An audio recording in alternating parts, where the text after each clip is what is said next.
So poisoning is a global threat affecting migrants across the main flyways around the world, particularly from agriculture. So we see birds who have been in the fields and are subject to sprays from certain insecticides or rodenticides. We see birds who have been poisoned from lead ammunition or shot, and also from poison baits that are laid out to protect livestock, and birds come down and feed on those poison baits. And veterinary pharmaceuticals as well, which we've seen in South Asia as a big issue for vultures there, in leading to catastrophic declines.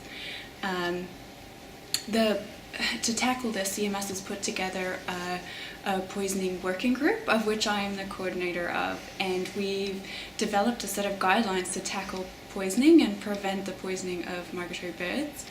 And the Scientific Council has endorsed the recommendations, which will go to a resolution in November at the CMS COP.